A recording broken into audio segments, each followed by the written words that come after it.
یوما ترجعون فیہ الی اللہ، اس دن سے ڈرو جس دن تم سب اللہ کی طرف پلٹو گے۔ یہ ایمان بالآخرت کا احساس یہاں پیدا کیا جا رہا ہے تاکہ مومن آخرت کے عذاب کا خوف کھا کر سودی لین دین کو چھوڑے، اور اگر نہیں چھوڑتے ہو تو اللہ رب العالمین کا یہ چیلنج ہے وَإِن لَمْ تَفْعَلُوا فَأْذَنُوا بِحَرْبٍ مِّنَ اللَّهِ وَرَسُولِهِ، تو اللہ اور اس کے رسول کے ساتھ جنگ لڑنے کے لیے تیار ہو جائے۔ اللہ اور اس کے رسول سے جنگ پر آمادہ ہونے کے لیے للکارا جا رہا ہے۔ اگر سودی کاروبار نہیں چھوڑتے ہو تو آؤ اللہ رسول سے جنگ کرو۔ کس میں جرأت ہے اللہ سے جنگ لڑنے کی؟ یہ وہ گناہ ہے اور یہ وہ سزا ہے جو شریعت میں کسی گناہ کے اوپر یہ سزا نہیں مقرر کی گئی۔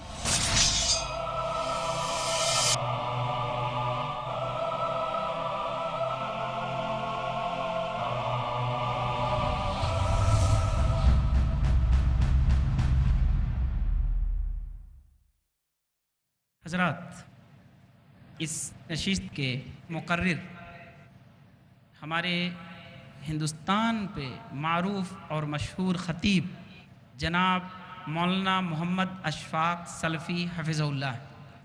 مولانا محمد اشفاق سلفی کا تعلق صوبہ بہار کے ضلع دربھنگہ سے ہے۔ آپ ضلع دربھنگہ میں قائم دارالعلوم احمدیہ سلفیہ دربھنگہ کے استاد حدیث، استاد فقہ اور استاد عقیدہ ہیں۔ آپ نے کئی کتابوں کے ترجمے بھی کیے ہیں اور تالیف بھی فرمائی ہے۔ آپ کی مشہور کتاب جو آپ نے ترجمہ کیا، فتاوی برائے خواتین اسلام، ایک ضخیم جلد میں ہے جس کا آپ نے عربی سے اردو میں ترجمہ کیا ہے۔ آپ نے بستان المحدثین کا فارسی سے عربی میں ترجمہ کیا ہے۔ اسی طرح آپ نے عربی میں الطلاق الثلاث بلفظ واحد اس کو تالیف فرمائی ہے۔ اردو میں آپ نے قربانی اور عقیقہ اور دعا اور اس کے آداب پر بھی آپ نے قلم اٹھایا ہے۔ نہایت ہی معروف اور مشہور مقرر ہیں اور ایک اچھے اور بہترین استاد اور داعی ہیں۔ میں مولانا محترم سے گزارش کرتا ہوں کہ وہ تشریف لائیں اور آپ سے سود، حرمت و مذمت اور چند مروجہ شکلوں پر خطاب فرمائیں۔ مولانا محمد اشفاق سلفی حفظہ اللہ، میں ان سے گزارش کرتا ہوں کہ وہ تشریف لائیں۔ آپ کا عنوان ہے سود، حرمت و مذمت اور چند مروجہ شکلیں۔ الحمد لله نحمده ونستعينه ونستغفره ونعوذ بالله من شرور أنفسنا وسيئات أعمالنا، من يهده الله فلا مضل له ومن يضلل فلا هادي له، وأشهد أن لا إله إلا الله وحده لا شريك له، وأشهد أن محمدًا عبده ورسوله. أما بعد فإن أصدق الحديث كتاب الله، وخير الهدي هدي محمد صلى الله عليه وسلم، وشر الأمور محدثاتها وكل محدثة بدعة وكل بدعة ضلالة وكل ضلالة في النار. أعوذ بالله من الشيطان الرجيم. الذين يأكلون الربا لا يقومون إلا كما يقوم الذي يتخبطه الشيطان من المس، ذلك بأنهم قالوا إنما البيع مثل الربا وأحل الله البيع وحرم الربا، فمن جاءه موعظة من ربه فانتهى فله ما سلف وأمره إلى الله، ومن عاد فأولئك أصحاب النار هم فيها خالدون. يمحق الله الربا ويربي الصدقات، والله لا يحب كل كفار أثيم. وقال سبحانه بعد أعوذ بالله من الشيطان الرجيم: يا أيها الذين آمنوا اتقوا الله وذروا ما بقي من الربا إن كنتم مؤمنين، فإن لم تفعلوا فأذنوا بحرب من الله ورسوله، وإن تبتم فلكم رؤوس أموالكم لا تظلمون ولا تظلمون، وإن كان ذو عسرة فنظرة إلى ميسرة، وأن تصدقوا خير لكم إن كنتم تعلمون. سورہ بقرہ آیت نمبر 275، 276، 78، 79، 80. وروى الإمام مسلم رحمه الله تبارك وتعالى في صحيحه من حديث جابر بن عبد الله الأنصاري رضي الله عنهما لعن رسول اللہ صلی اللہ علیہ وسلم آکل الربا ومؤکلہ وکاتبہ وشاہدیہ وقال ہم سواء۔ مال قوام حیات ہے، ضروریات و لوازمات زندگی کی فراہمی اس سے کی جاتی ہے، انسان کے گزر بسر کا بہت اہم ذریعہ ہے۔ وہ فطری طور پر انسان کے اندر اللہ نے مال کی محبت رکھی ہے، انسان مال کے حصول کی جد و جہد کرتا ہے، اور فطری طور پر مال خرچ کرنے میں بخیل بھی واقع ہوا ہے۔ مال کی حفاظت شریعت میں مشروع ہے۔ اگر ایک انسان اپنے مال کی حفاظت کرتا ہوا بحالت مظلومیت قتل کر دیا جاتا ہے تو درجہ شہادت کو پہنچتا ہے۔ مال اللہ رب العالمین کی عظیم نعمت ہے، لیکن ان تمام چیزوں کے ساتھ مال بہت بڑا فتنہ بھی ہے۔ مال کی وجہ سے آدمی مشکلات و مصائب سے دوچار ہوتا ہے، بہت سے فتنوں میں پڑتا ہے، اس لیے اللہ رب العالمین نے مال کو فتنہ کہا ہے۔ سورہ تغابن آیت نمبر 15 میں اللہ سبحانہ وتعالیٰ فرماتا ہے انما اموالکم و اولادکم فتنہ واللہ عندہ اجر عظیم۔ تمہارے مال اور تمہاری اولاد تمہارے لیے فتنہ ہے اور اللہ کے پاس اجر عظیم ہے۔ یعنی اگر مال اور اولاد کا صحیح استعمال انسان کرے، حلال طریقے سے مال حاصل کرے، اللہ سبحانہ و تعالیٰ کی رضا و خوشنودی کے راستے میں مال خرچ کرے، اولاد کی صحیح دینی تعلیم و تربیت کرے اور صحیح ٹریک پر اپنی اولاد کو لگائے، تو انشاءاللہ یہی مال اولاد انسان کے لیے اللہ کے نزدیک اجر عظیم کا ذریعہ بھی ہوں گے۔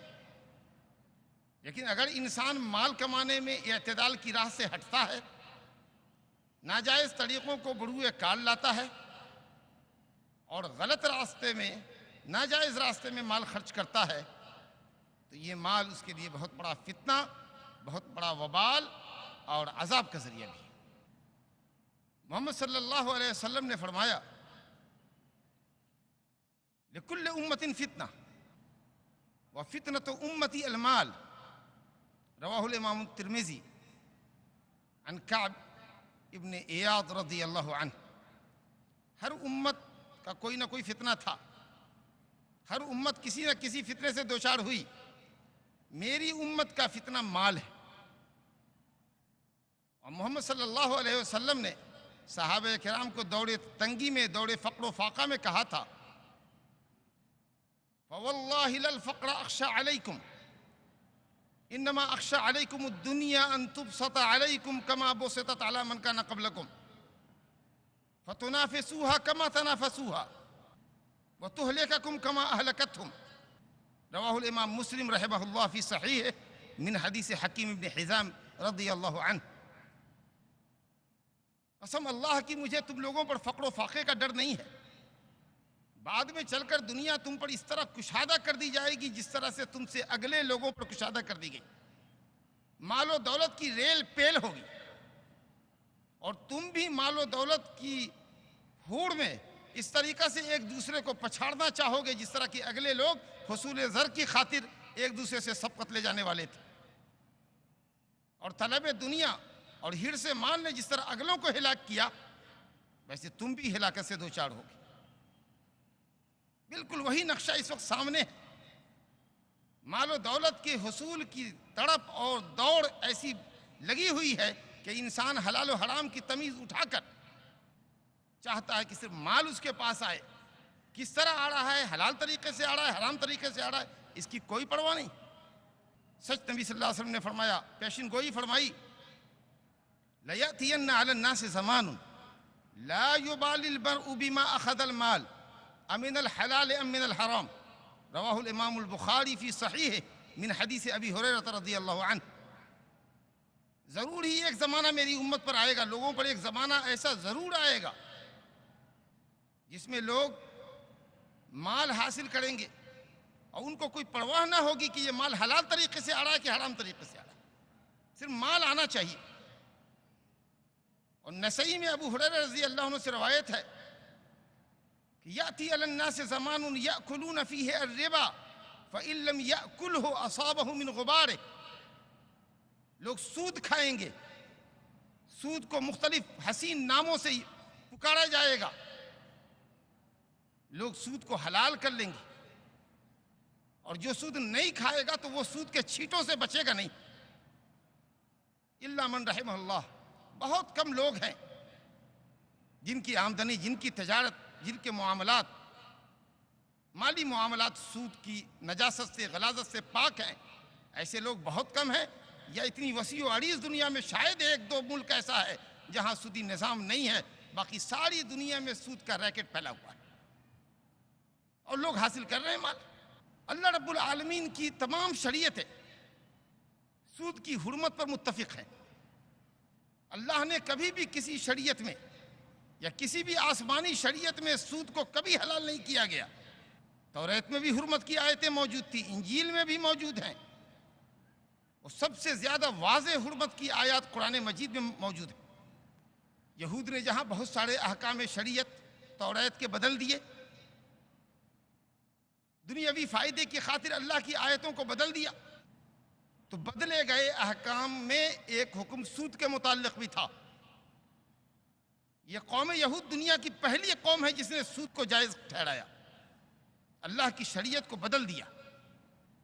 اللہ ان کی شرارت کا ذکر فرماتا ہے سورہ نساء آیت نمبر 160 161 میں، فَبِظُلْمٍ مِّنَ الَّذِينَ هَادُوا حَرَّمْنَا عَلَيْهِمْ طَيِّبَاتٍ أُحِلَّتْ لَهُمْ وَبِصَدِّهِمْ عَن سَبِيلِ اللَّهِ كَثِيرًا وَأَخْذِهِمُ الرِّبَا وَقَدْ نُهُوا عَنْهُ وَأَكْلِهِمْ أَمْوَالَ النَّاسِ بِالْبَاطِلِ وَأَعْتَدْنَا لِلْكَافِرِينَ مِنْهُمْ عَذَابًا أَلِيمًا۔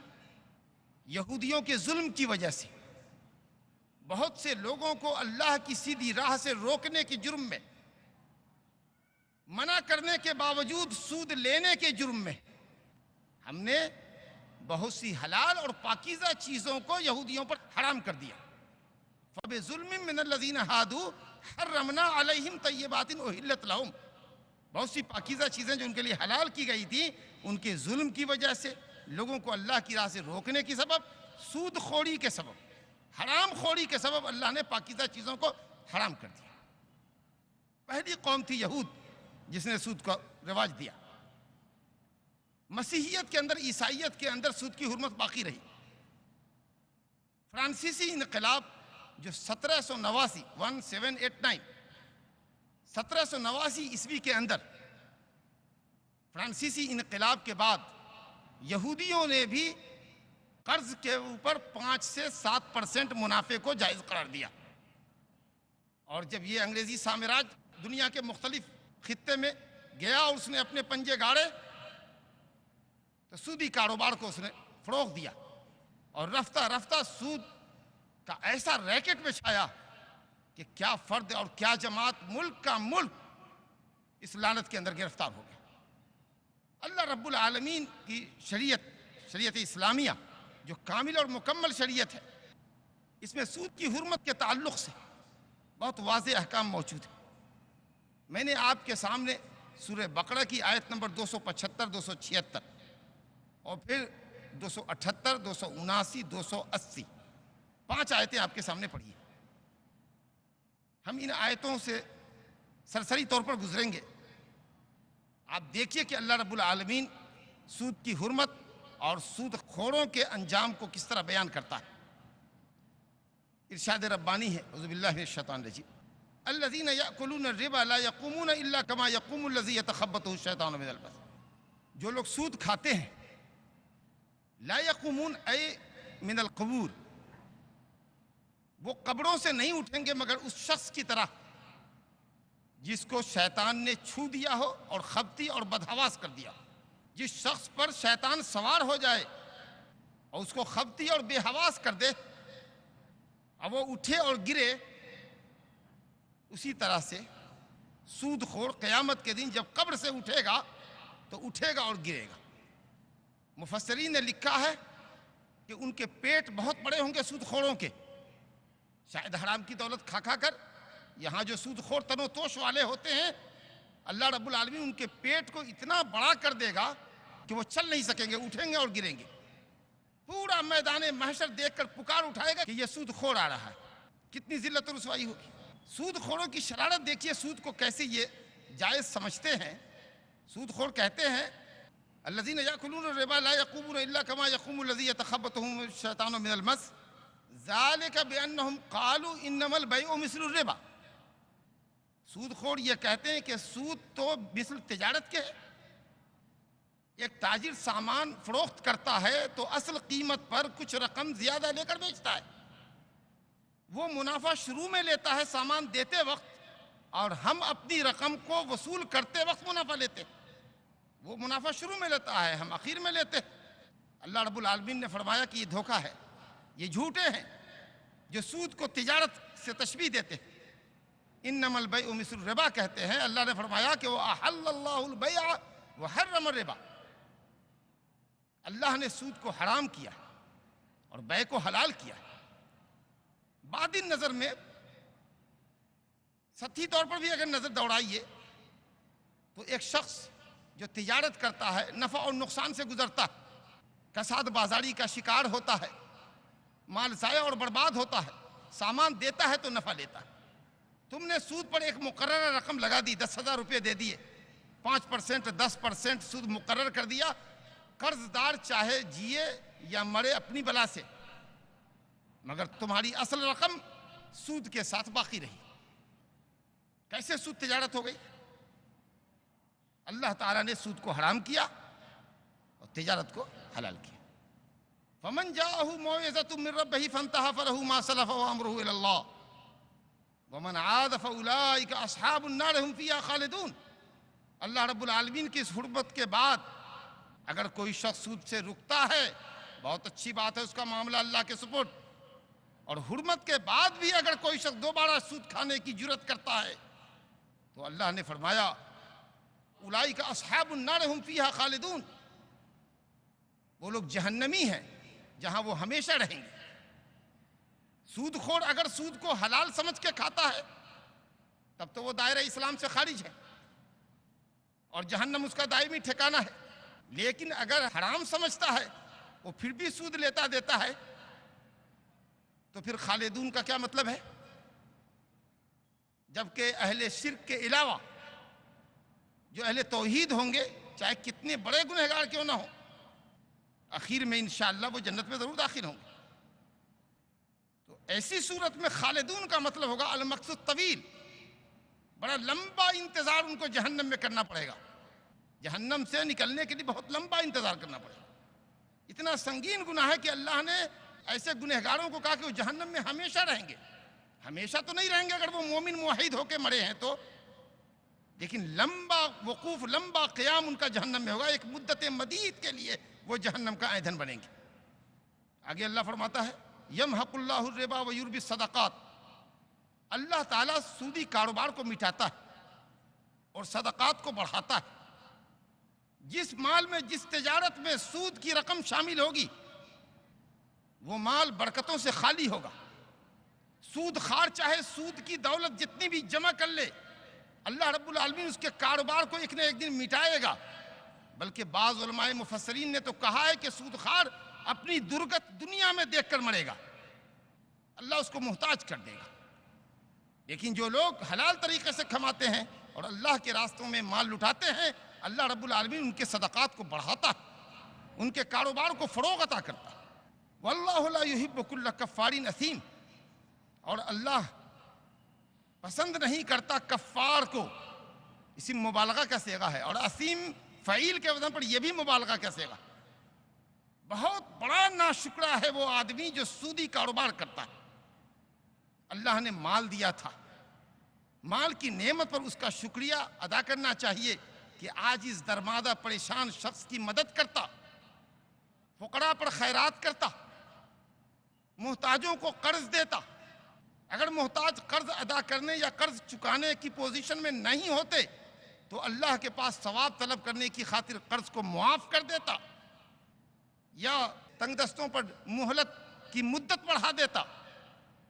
لیکن یہ ظالم تو اتنا بڑا ناشکرا ہے کہ جتنا زیادہ بڑا محتاج سود خور کے پاس رقم لینے کے لیے جاتا ہے قرض، وہ اس کا استحصال اتنا ہی زیادہ کرتا ہے، اس کی مجبوری سے فائدہ اٹھاتا ہے۔ اور یہ بہت بڑا گنہگار بھی ہے، اسیم، حد درجے کا پاجی اور گنہگار ہے۔ اس کے بعد اللہ رب العالمین نے جو فرمایا ہے، رونگٹے کھڑے ہو جاتے ہیں اس عذاب کو سن کر۔ اللہ نے فرمایا اے ایمان والو، اللہ کا تقوی اختیار کرو، منہیات اور منکرات سے اجتناب کرو، وَذَرُوا مَا بَقِيَ مِنَ الرِّبَا، اب تک جو ہوا اب کم سے کم سود سے باز آ جاؤ۔ اگر تم مومن رہنا چاہتے ہو تو سودی کاروبار کو آج چھوڑو۔ یہ ایمان اور اسلام کے تقاضے کے منافی ہے۔ ان کنتم مؤمنین شرطیہ جملہ ہے، تمہارا ایمان گویا موقوف ہے، معلق ہے اس بات پر کہ تم سودی کاروبار کو چھوڑو، اور اگر نہیں چھوڑتے ہو تو اللہ رب العالمین کا یہ چیلنج ہے، وَإِن لَمْ تَفْعَلُوا فَأْذَنُوا بِحَرْبٍ مِّنَ اللَّهِ وَرَسُولِهِ، تو اللہ اور اس کے رسول کے ساتھ جنگ لڑنے کے لیے تیار ہو جاؤ۔ کس میں جرأت ہے اللہ سے جنگ لڑنے کی؟ یہ وہ گناہ ہے اور یہ وہ سزا ہے جو شریعت میں کسی گناہ کے اوپر یہ سزا نہیں مقرر کی گئی۔ اللہ اور اس کے رسول سے جنگ پر آمادہ ہونے کے لیے للکارا جا رہا ہے۔ اگر سودی کاروبار نہیں چھوڑتے ہو تو آؤ اللہ رسول سے جنگ کرو۔ وَإِن تُبْتُمْ فَلَكُمْ رُؤُوسُ أَمْوَالِكُمْ لَا تَظْلِمُونَ وَلَا تُظْلَمُونَ، اور اگر توبہ کر لیتے ہو تو چلو تمہارا مال جو اصل مال ہے، جس قرضدار کے ہاں، قرضدار کو چاہیے کہ اصل مال بغیر سود کے، بغیر اضافہ کے واپس کر دے۔ اگر وہ مستطیع ہے، ادا کرنے پر قادر ہے اور نہیں دیتا ہے تو وہ ظالم، اور تم اصل مال سے زیادہ کا مطالبہ کرتے ہو تو تم ظالم۔ وَإِنْ كَانَ ذُو عُسْرَةٍ فَنَظِرَةٌ إِلَىٰ مَيْسَرَةٍ، اسلام کی عدالت دیکھیے، اسلام کے محاسن کو دیکھیے۔ اللہ فرماتا ہے کہ اگر تمہارا قرضدار تنگ دست ہے، قرض ادا نہیں کر سکتا، تو تم ڈھیل دو، مہلت دو، وسعت ہونے تک، کشادگی ہونے تک، سہولت ہونے تک مہلت دو۔ اور گویا کہ یہ مہلت دینا واجب ہوئی۔ اگر قرضدار آپ کا تنگ دست ہے، واقعی پریشان ہے، تو مہلت دینا واجب ہے۔ اگر وہ مالدار ہے، دنیا کے دوسرے کام سارے کر رہا ہے اور آپ کے قرضے نہیں چکا رہا ہے تو وہ ظالم ہے۔ مطل الغنی ظلم، مالدار آدمی اگر قرض کی ادائیگی میں ٹال مٹول کر رہا ہے تو وہ ظالم ہے، لیکن اگر وہ واقعی تنگ دست ہے اور قرض نہیں چکا سکتا ہے تو ضروری اور واجب ہے کہ تم اس کو مہلت دو، اور اگر صدقہ اور خیرات کر دو، معاف کر دو کہ چلو بھائی تم تنگ دست ہو، چلو اللہ کے لیے میں نے معاف کر دیا، تو یہ تو تمہارے لیے بہت بہتر ہے۔ اگر تم جانو کہ صدقے کا اور خیرات کا کیا ثواب ہوتا ہے تو معاف کر دو۔ اللہ نے فرمایا اے ایمان والو، اللہ کا تقوی اختیار کرو، منہیات اور منکرات سے اجتناب کرو، وَذَرُوا مَا بَقِيَ مِنَ الرِّبَا، اب تک جو ہوا اب کم سے کم سود سے باز آ جاؤ۔ اگر تم مومن رہنا چاہتے ہو تو سودی کاروبار کو آج چھوڑو۔ یہ ایمان اور اسلام کے تقاضے کے منافی ہے۔ ان کنتم مؤمنین شرطیہ جملہ ہے، تمہارا ایمان گویا موقوف ہے، معلق ہے اس بات پر کہ تم سودی کاروبار کو چھوڑو، اور اگر نہیں چھوڑتے ہو تو اللہ رب العالمین کا یہ چیلنج ہے، وَإِن لَمْ تَفْعَلُوا فَأْذَنُوا بِحَرْبٍ مِّنَ اللَّهِ وَرَسُولِهِ، تو اللہ اور اس کے رسول کے ساتھ جنگ لڑنے کے لیے تیار ہو جاؤ۔ کس میں جرأت ہے اللہ سے جنگ لڑنے کی؟ یہ وہ گناہ ہے اور یہ وہ سزا ہے جو شریعت میں کسی گناہ کے اوپر یہ سزا نہیں مقرر کی گئی۔ اللہ اور اس کے رسول سے جنگ پر آمادہ ہونے کے لیے للکارا جا رہا ہے۔ اگر سودی کاروبار نہیں چھوڑتے ہو تو آؤ اللہ رسول سے جنگ کرو۔ وَإِن تُبْتُمْ فَلَكُمْ رُؤُوسُ أَمْوَالِكُمْ لَا تَظْلِمُونَ وَلَا تُظْلَمُونَ، اور اگر توبہ کر لیتے ہو تو چلو تمہارا مال جو اصل مال ہے، جس قرضدار کے ہاں، قرضدار کو چاہیے کہ اصل مال بغیر سود کے، بغیر اضافہ کے واپس کر دے۔ اگر وہ مستطیع ہے، ادا کرنے پر قادر ہے اور نہیں دیتا ہے تو وہ ظالم، اور تم اصل مال سے زیادہ کا مطالبہ کرتے ہو تو تم ظالم۔ وَإِنْ كَانَ ذُو عُسْرَةٍ فَنَظِرَةٌ إِلَىٰ مَيْسَرَةٍ، اسلام کی عدالت دیکھیے، اسلام کے محاسن کو دیکھیے۔ اللہ فرماتا ہے کہ اگر تمہارا قرضدار تنگ دست ہے، قرض ادا نہیں کر سکتا، تو تم ڈھیل دو، مہلت دو، وسعت ہونے تک، کشادگی ہونے تک، سہولت ہونے تک مہلت دو۔ اور گویا کہ یہ مہلت دینا واجب ہوئی۔ اگر قرضدار آپ کا تنگ دست ہے، واقعی پریشان ہے، تو مہلت دینا واجب ہے۔ اگر وہ مالدار ہے، دنیا کے دوسرے کام سارے کر رہا ہے اور آپ کے قرضے نہیں چکا رہا ہے تو وہ ظالم ہے۔ مطل الغنی ظلم، مالدار آدمی اگر قرض کی ادائیگی میں ٹال مٹول کر رہا ہے تو وہ ظالم ہے، لیکن اگر وہ واقعی تنگ دست ہے اور قرض نہیں چکا سکتا ہے تو ضروری اور واجب ہے کہ تم اس کو مہلت دو، اور اگر صدقہ اور خیرات کر دو، معاف کر دو کہ چلو بھائی تم تنگ دست ہو، چلو اللہ کے لیے میں نے معاف کر دیا، تو یہ تو تمہارے لیے بہت بہتر ہے۔ اگر تم جانو کہ صدقے کا اور خیرات کا کیا ثواب ہوتا ہے تو معاف کر دو۔ اور 281 نمبر کی آیت بھی اسی سے ریلیٹڈ ہے، وَاتَّقُوا يَوْمًا تُرْجَعُونَ فِيهِ إِلَى اللَّهِ، اس دن سے ڈرو جس دن تم سب اللہ کی طرف پلٹو گے، اور ہر شخص کو اس کے پورے عمل کا پورا بدلہ ملے گا۔ یہ ایمان بالآخرت کا احساس یہاں پیدا کیا جا رہا ہے تاکہ مومن آخرت کے عذاب کا خوف کھا کر سودی لین دین کو چھوڑ دے اور اپنی آخرت کو سنوارنے کے لیے، بنانے کے لیے، اللہ کی جنت میں داخل ہونے کے لیے قرض کو معاف کر دیا کرے۔ یہ ایک وہی شخص کر سکتا ہے جس کا ایمان اللہ پر ہوگا، رسول پر ہوگا، آخرت پر ہوگا۔ جو سود خوار ہوگا وہ تو اپنے قرضدار کے جسم کے خون کا آخری قطرہ تک نچوڑ دے گا۔ کوئی مرتا ہے اپنی بلا سے، سود خوار کو ہر حال میں اس کا انٹرسٹ چاہیے۔ یہ اسلام دیکھیے کیسی رواداری کا دین ہے، احسان کا دین ہے، کس طرح قرضدار تنگ دستوں کو معاف کرنے کی ترغیب دیتا ہے۔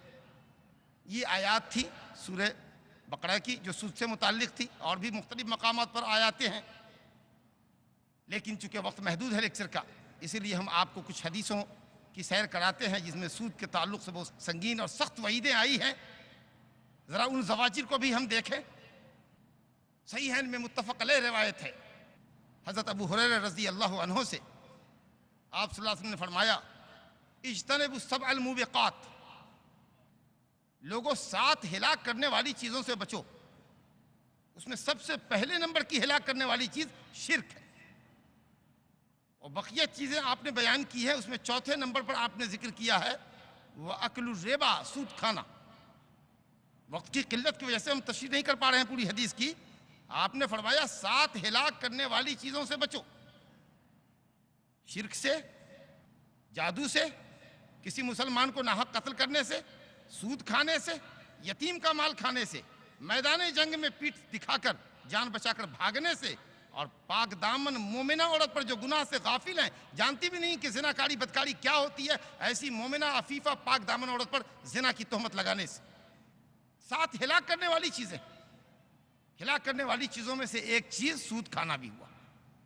میں نے حضرت جابر بن عبداللہ انصاری رضی اللہ عنہ کی حدیث پڑھی تھی مسلم کے حوالے سے۔ نبی کریم صلی اللہ علیہ وسلم نے سود کھانے والے، سود کھلانے والے، اور کھانے اور کھلانے کا لفظ اس لیے ذکر کیا گیا ہے کہ کمائی کا بڑا مقصد کھانا ہوتا ہے۔ آدمی کاروبار کرتا ہے، پیسے کماتا ہے، مقصود بذات اصل مقصود کھانا ہے، اس لیے لفظ کھانا۔ کوئی یہ کہے کہ سود کی رقم میں کھاتا نہیں ہوں، پہنتا ہوں، سود کی رقم سے میں تجارت کرتا ہوں، سود کی رقم سے میں مکان دکان جائیداد بناتا ہوں، سارے مقاصد داخل ہیں اس کے اندر۔ چونکہ کھانا اہم مقصد ہے کمائی کا، اس لیے کہا گیا آکل الربا، سود کھانے والے اور منہ کے لہو کھلانے والے پر، یعنی سود لینے اور سود دینے والے پر اللہ کے رسول نے لعنت کی۔ آگے دیکھیے گا، وَكَاتِبَهُ وَشَاهِدَيْهِ، سودی معاملات کے لکھنے والے اور سود کے معاملے پر گواہ اور گارنٹر بننے والے، یہی چاروں ارکان اربع ہیں، 4 پلر ہیں سود کے: سود دینے والا، سود لینے والا، سود کا معاملہ لکھنے والا، اور سود کے معاملے پر گواہ اور گارنٹر بننے والا۔ یہ ارکان اربع ہیں، یہ بیچارے لکھتے ہیں اور یہ گارنٹر ہیں، گواہ ہیں، لیکن چونکہ ایک حرام کام پر یہ دونوں متعاون ہیں، اس لیے یہ چاروں لعنت میں شریک ہیں۔ اللہ کی رحمت سے دوری کی بد دعا ان کے حق میں کی جا رہی ہے۔ لعنت کا معنی الطرد من اللہ کی رحمت سے دوری ہو، دھتکارا جا رہا ہے ان چاروں کو۔ جرم اصل ہے دینے والے اور لینے والے کا، لیکن آپ حساب و کتاب لکھتے ہیں، کھاتا بہی تیار کرتے ہیں، کمپیوٹر پر سود کا حساب لکھتے ہیں، اور سود دینے اور دلانے کے معاملے میں آپ گواہ رہتے ہیں، یا سود خاروں کے ساتھ آپ جاتے ہیں بینک میں انٹرسٹ لیتے ہیں۔ دیکھ لیجیے، وہ لوگ جو سودی بینکوں میں کام کرتے ہیں، سودی کمپنیوں میں کام کرتے ہیں، سودی شیئرز کے معاملات میں کام کرتے ہیں، وہ اپنے ایمان کا حساب لیں، کہاں وہ کھڑے ہیں، کس جگہ کھڑے ہیں۔ کیسے اللہ کے رسول صلی اللہ علیہ وسلم لعنت فرما رہے ہیں لکھنے والے پر، حساب رکھنے والوں پر۔ سمرہ بن جندب رضی اللہ عنہ کی روایت ہے صحیح بخاری شریف میں، ذرا غور فرمائیے گا، انسان کے عمل میں اور اللہ رب العالمین کی مقرر کردہ جزا اور سزا میں کتنی زبردست مناسبت ہوتی ہے، اس کی ایک مثال یہاں بھی ملاحظہ کیجیے۔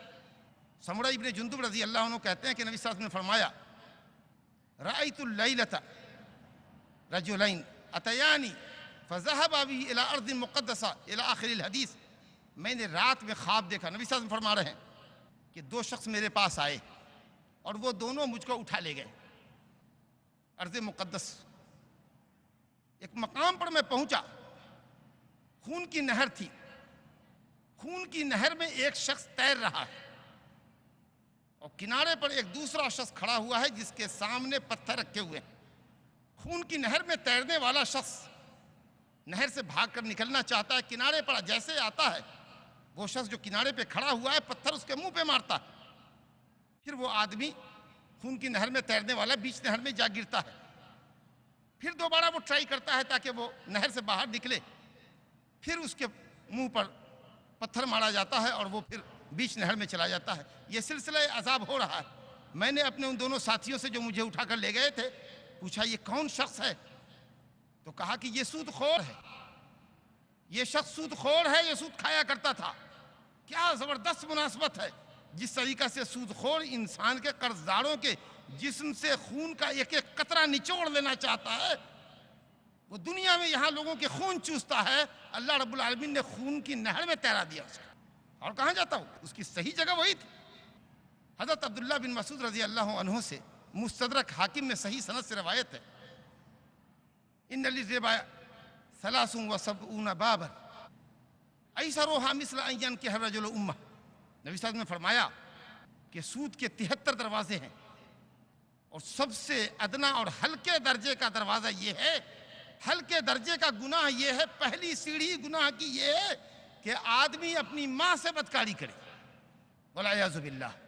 عبداللہ بن حنزلہ جن کو غسیل الملائکہ کہا جاتا، فرشتوں نے غسل دلایا، مسند احمد میں صحیح سند سے روایت ہے، آپ صلی اللہ علیہ وسلم نے فرمایا درہم ربا یأکلہ الرجل وہو یعلمہ اشد من 36 زنیہ، ایک درہم سود کا کھانا جو شاید 3 گرام چاندی ہوگا، ایک درہم تقریباً 3 گرام چاندی، اتنی قلیل رقم اگر کوئی شخص سود کی کھاتا ہے، جان بوجھ کر کے یہ سود ہے پھر بھی کھاتا ہے، تو 36 بدکاریوں سے 36 زناکاریوں سے اس کا گناہ سنگین ہے۔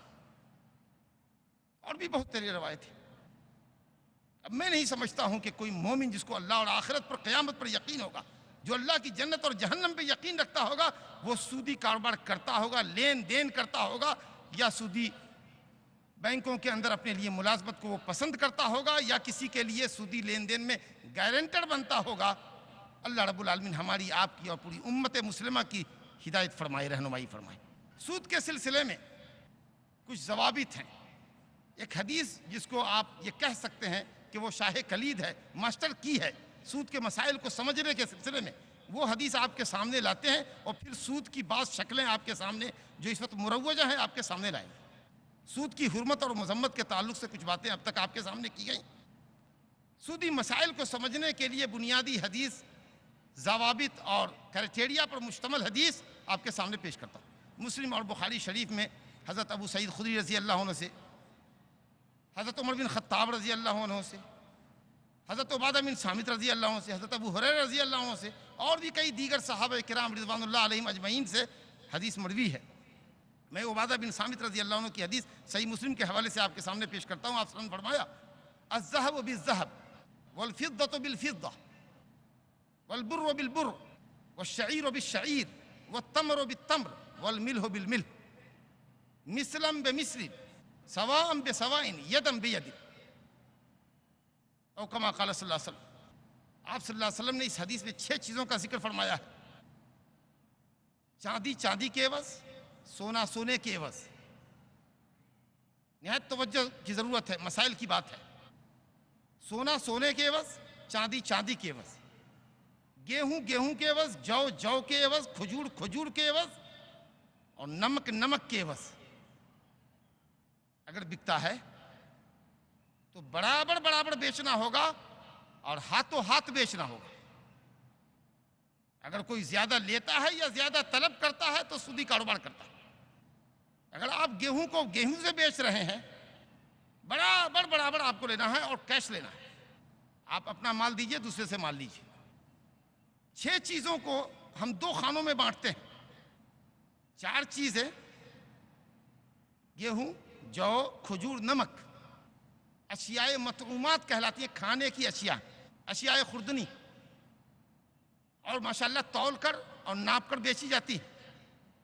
اور سونا اور چاندی تول کر بکتا ہے اور ثمن ہے، یہ قیمت ہے۔ دنیا کی ہر چیز آپ سونے چاندی سے خرید سکتے ہیں، اور آج کل کرنسی نوٹوں نے سونے اور چاندی کی حیثیت لے لی۔ یہ بھی ثمن ہے عالمی منڈی میں۔ کہیں بھی کسی ملک کا ویلڈ ملک کی ویلڈ کرنسی لے کر آپ دنیا کے کسی بھی ملک میں جائیے، آپ اشیاء خرید سکتے ہیں۔ تو سونے اور چاندی کی علت یہ ہوا کہ وہ ثمن ہے، قیمت ہے، اور ناپ تول کر کے بیچی جاتی ہے۔ یہی معاملہ کرنسی کا بھی۔ تو 4 چیزیں کھانے سے تعلق رکھتی ہیں اور 2 چیزیں سونا اور چاندی ثمن ہے۔ بعض علماء نے تو یہ کہا کہ جو چیزیں حدیث کے اندر مذکور ہیں، 6 چیزیں، ان کے علاوہ دنیا کی ہر چیز میں مفاضلت جائز ہے، زیادہ کم کر کے آپ بیچ سکتے ہیں، خرید سکتے ہیں۔ لیکن جماہیر امت محمدیہ نے کہا کہ نہیں، ان 6 چیزوں کی علت تلاشی جائے، اور علت اہل علم کے راجح قول میں 4 چیزوں کی علت اشیاء خوردنی ہونا، کھائی جانے والی چیز ہونا، اور ناپ کے یا تول کے بیچا جانا، اور دوسری 2 چیزوں کی علت ہوئی ثمن ہونا اور تول کے بیچا جانا۔ اب آپ غور کیجئے کہ نہ صرف ان چیزوں میں جو یہاں مذکور ہیں، بلکہ چاول، مکئی، باجرہ، مسور، ارہر، جو بھی اجناس ہیں، غلہ ہے، اشیاء خوردنی ہے۔ اگر آپ گیہوں کو گیہوں سے اگر برابر سرابر بیچنے کے مکلف ہیں تو چاول بھی اگر چاول سے بکے گا، مسور بھی مسور سے، ارہر بھی ارہر سے اگر آپ بیچیں گے تو بالکل برابر برابر بیچنا ہوگا اور ہاتھوں ہاتھ بیچنا ہوگا۔ کوئی بھی غلہ ہو، اگر آپ یہ کہتے ہیں کہ ایک شخص کا چاول عمدہ ہے، قیمتی ہے، باریک چاول ہے، 40 روپے کلو ہے بازار میں، اور دوسرے شخص کے پاس چاول 10 روپے کلو کا ہے، اگر یہ 40 روپے والے چاول کو بیچنا چاہے 10 روپے والے چاول کے عوض، تو جب چاول کے عوض بکے گا تو بالکل برابر ہی بیچنا ہوگا۔ اگر آپ کو ایسا لگتا ہے کہ آپ کا چاول بہت عمدہ ہے تو آپ اپنے قیمتی چاول کو بیچ دیجئے، روپے لے لیجئے، اور 10 روپے کلو کا 4 کلو چاول خرید لیجئے۔ لیکن اگر آپ چاول سے چاول بدلتے ہیں، برابر بیچنا ہوگا۔ حضرت ابو سعید خدری ابو ہریرہ رضی اللہ عنہ سے روایت ہے کہ ایک شخص کو نبی صلی اللہ علیہ وسلم نے خیبر بھیجا، وہاں سے وہ محصول لے کر آیا، زکوٰۃ کی رقم لے کر آیا، تو ایک طرح کے سارے کھجور تھے۔ تو نبی صلی اللہ علیہ وسلم کو تعجب ہوا، کہا کہ اکل تمر خیبر ہاکذا، کیا خیبر کے تمام کھجور ایسے ہی ہوتے؟ کہا نہیں یا رسول اللہ، مختلف کوالٹی کے کھجور تھے، ہم نے مخلوط کھجور کے 2 سا دے کر ایک طرح کا کھجور 1 سا لے لیا۔ آپ نے فرمایا نہیں، مخلوط کھجور کو پیسے درہم کے عوض بیچ دیتے اور روپے پیسے سے، درہم سے، سکوں سے عمدہ کھجور خریدتے، لیکن کھجور دے کر تم نے 2 سا دے کر 1 سا خریدا، یہ تو عین الربا، یہ تو کھلا ہوا سود۔ حضرت بلال رضی اللہ عنہ سے حضرت ابو سعید خدری روایت کرتے ہیں حضرت بلال رضی اللہ عنہ ایک برنی کھجور، عمدہ کھجور لے کر آئے نبی صلی اللہ علیہ وسلم کے پاس۔ آپ نے فرمایا من این ھذا، کہاں سے لے کر آئے؟ کہا یا رسول اللہ میرے پاس ردی کھجور تھے، میں نے 2 سا دے کر 1 سا عمدہ کھجور خریدا۔ آپ نے کہا اوہ عین الربا، اوفو، یہ تو کھلا ہوا سود ہے۔ اسی طریقے سے سونا سونے کے عوض، چاندی چاندی کے عوض، اگر آپ کے پاس زیور 22 کیرٹ کا ہے اور آپ 20 کیرٹ کے زیور سے یا 24 کیرٹ کے زیور سے بدلنا چاہتے ہیں، بالکل برابر برابر بدلنا ہوگا۔ لوگ غلطیاں کرتے ہیں ان معاملے میں، جاتے جویلرز کے پاس، وہ کہتا ہے کہ صاحب یہ 10 گرام کا آپ کا سامان ہے، اس کا ویلو ہمارے یہاں 9 گرام لگے گا، 9 گرام میں دوسرا سونا تازہ دیتا ہوں زیور، اور آپ یہ 10 گرام دے دیجئے۔ اگر آپ ایسا کرتے ہیں تو سودی کاروبار کرتے ہیں۔ اگر سوناروں کی منڈی میں، جویلرز کی دنیا میں اگر 9 گرام میں ہی وہ بکتا ہے تو اپنے سامان کو 9 گرام کی قیمت پہ بیچ دیجئے، کیش لے لیجئے، پھر آپ 10 گرام کا سونا خریدیے۔ مگر سونا سونے کے عوض بکے گا، برابر سرابر بکے گا۔ چاندی چاندی کے عوض بکے گا، برابر برابر بکے گا۔ آپ صلی اللہ علیہ وسلم نے فرمایا، اس لفظ پہ غور کیجئے، فَإِذَا اخْتَلَفَتِ الْأَصْنَافُ فَبِيعُوا كَيْفَ شِئْتُمْ إِذَا كَانَ يَدًا بِيَدٍ۔ ماسٹر کی ہے یہ حدیث۔ اگر صنف بدل جائے، چاول گیہوں کے عوض بیچا جائے، گیہوں کھجور کے عوض بیچا جائے، یا سونا چاندی کے عوض بیچا جائے، یا انڈین روپے ڈالر کے عوض خریدے اور بیچے جائیں، صنف بدل گیا، کوالٹی بدل گئی، تو فرمایا بیو کیفا شئتم، جیسے چاہتے بیچو، پرواہ نہیں، مگر کیش ہونا چاہیے۔ ایک ہاتھ سے دو ڈالر، دوسرے ہاتھ سے روپیہ لو۔ ڈالر ابھی دیا، 1 گھنٹے بعد آ کر روپیہ لے جاؤ، سود ہو جائے گا۔ ہاتھوں ہاتھ دینے کا لینے کا۔ اگر انڈین روپے سے بدلے جا رہے ہیں، آپ کی کرنسی نوٹ کیوں نہ ہو، ہماری جیب میں پرانے نوٹ کیوں نہ ہو، گورنمنٹ کے یہاں اگر 100 روپے کا پرانا نوٹ بھی 100 روپے کا ہی ویلیو رکھتا ہے، تو نئے نوٹ کے عوض بھی 100 کے بدلے 100 بکے گا۔ اگر 90 روپے میں آپ اس نوٹ کو بیچتے اور خریدتے ہیں، سودی دھندا کرتے ہیں۔ ہاں، اگر سونا چاندی یا روپیہ پیسہ ایک طرف ہو اور دوسرے سائڈ میں غلہ ہو، تو آپ زیادہ بھی لے سکتے، کوئی بھی بھاؤ بٹا طے کر لیجئے، نقد لیجئے کہ ادھار لیجئے، جائز ہے۔ لیکن کرنسی سے، سونا سونے سے برابر سرابر، بالکل نقد نقد۔ لیکن اگر سونا چاندی سے ہو، ڈالر روپے سے ہو، ریال روپے سے ہو، یا غلہ میں ایک جنس کا غلہ، ایک صنف کا غلہ چاول گیہوں سے مسور سے بیچا جائے، تو آپ جس طرح چاہو فاضل لے کر بیچ سکتے ہو، لیکن ہاتھوں ہاتھ لینا ضروری ہوگا۔ جب اس حدیث کو آپ سمجھ گئے تو بہت سارے مسائل کا سمجھنا الحمدللہ آپ کے لیے آسان ہو گیا۔ کچھ لوگ سودی کاروبار یوں کرتے ہیں کہ انٹرسٹ پر پیسے لیتے ہیں یا انٹرسٹ پر پیسے دیتے ہیں، مقررہ انٹرسٹ کے اوپر پیسے دیتے ہیں۔ آپ نے سن لیا کہ یہ سود ہے۔ سود کی ایک دوسری شکل یہ ہے کہ آپ کچھ رقم بینک میں فکس کر دیتے ہیں، بیٹے بیٹی کے نام سے۔ اللہ پر بھروسہ نہیں ہے، بیٹی جوان ہوگی تو شادی کی تدبیر کیسے ہوگی، بیٹی والوں کو کیا تدبیر کرنی چاہیے۔ یہ زمانے کا فساد دیکھیے، معاملہ الٹ گیا۔ بیٹے والے کو حکم ہے کہ لڑکی کو دے کر، مہر دے کر شادی کر لے کر گاؤ۔ بیٹی والا پیدا ہوتے ہی فکر مند ہو گیا کہ بیٹی کی شادی کیسے کرے گا۔ اس کے لیے بیوی نے بھی تھوڑا پش کر دیا، کیوں نہیں 50,000 روپے اپنی کمائی کے یا کسی سے قرض لے کر ڈال دیتے، قسطوں پہ سدھا دو گے، ادا کر دو گے۔ وہ 50,000 روپیہ 10 سال میں یا 5 سال میں یا 7 سال میں، جیسا جس کا جو کنڈیشن اور ٹرم کنڈیشن جن بینکوں کے جو ہوں، اس کے حساب سے وہ دگنا ہوگا، دگنے سے 6 گنا ہوگا۔ اس طریقے سے لڑکی بالغ ہوتے ہوتے وہ 50,000 5 لاکھ کی شکل میں بدل جائے گا۔ آسانی سے موج مستی سے بچی کی شادی کر لیں گے۔ اللہ اکبر! کس قدر اللہ سے اور رسول سے آپ نے جنگ کری، سودی کاروبار کیا۔ تو یہ فکس ڈپوزٹ کیا آپ نے، یہ غلط کیا۔ اسی طریقے سے سودی لین دین کے اندر ہوتا ہے، کسی کو آپ نے قرض دیا، بہت شکلیں آپ کے سامنے بہت مختصر میں پیش کر رہا ہوں۔ 10,000 روپے کسی کو آپ نے ابھی فردر ٹائم قرض دیا بغیر سود کے 1 مہینے کے لیے۔ جب 1 مہینے کا وقت آیا تو آپ نے کہا میاں پیسے واپس کرو۔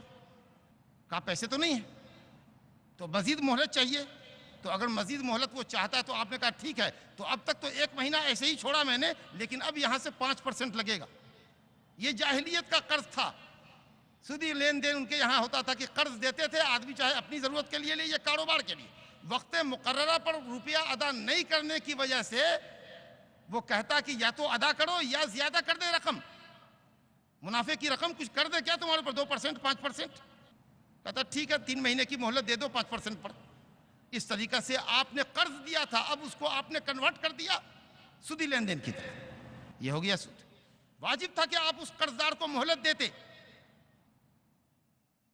سود کی شکلوں میں سے، رائج شکلوں میں سے یہ ہے کہ ایک آدمی اپنا کوئی سامان کسی کے ہاتھ فروخت کرے۔ ایک سامان آپ نے 1,000 روپے میں فروخت کیا ادھار، اور پھر خریدار کو آپ نے 2 دن کے بعد یہ کہا ہو کہ ایسا کرو کہ تم اس سامان کو مجھ سے نقد 900 روپے کی عوض بیچ دو۔ سامان والا یہ سوچے کہ چلو مجھ کو بھی کیش کی ضرورت ہے، 900 روپے آ جاتے ہیں، 100 روپیہ ہی تو رہ جائے گا۔ خریدار یہ سمجھے کہ میرے پاس عین آ گیا، یعنی نقد آ گیا، کیش، اور بیچنے والا یہ سمجھے کہ میرا سامان کل گیا تھا، آج جھوکا توں واپس آ گیا اور 100 روپیہ خریدار کے ذمہ باقی رہ گیا۔ یہ دیکھیے سود لینے کی کیسی ہیلا سازی ہوئی۔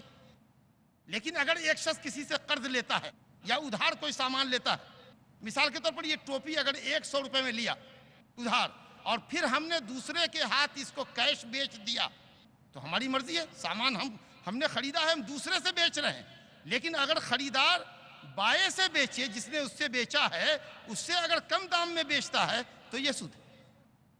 بہت سی جگہ زمین مکان لوگ گروی رکھتے ہیں، روپے پیسے لیتے ہیں اور مکان جائیداد گروی رکھتے ہیں۔ گروی لینے والے کے لیے جائز نہیں ہے کہ وہ اس سامان سے انتفاع کرے، فائدہ حاصل کرے۔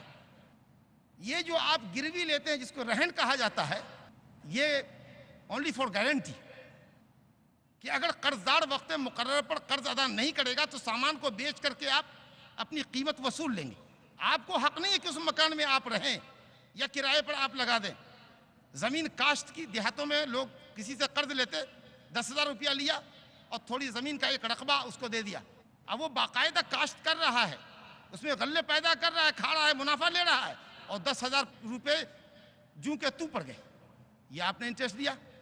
تو زمین گروی رکھے کوئی، اگر آپ زمین گروی لیتے ہیں تو گروی کا مطلب یہ ہوتا ہے کہ آپ اس پر انٹرسٹ نہیں لے سکتے، اس سے فائدہ نہیں لے سکتے۔ ہاں حدیث میں صرف ایک بات یہ آئی ہے کہ اگر کوئی دودھار جانور یا سواری کا جانور گروی رکھے، مثال کے طور پر آپ نے ایک گائے کسی کے پاس رکھی ہے، 10,000 روپیہ قرضہ لیا اور قرض دینے والے نے آپ سے یہ کہا کہ میاں کیا ضمانت ہے کہ تم میرے قرض واپس کر دو گے، تو اس نے آپ کے سامنے گائے لا کر باندھ دی، کہا اگر نہیں دیتا تو گائے بیچ ڈالو گے، تو آپ اس گائے کو چارہ دیں، اس کا دودھ دوہیں، یہ آپ کے لیے فائدہ مند ہے۔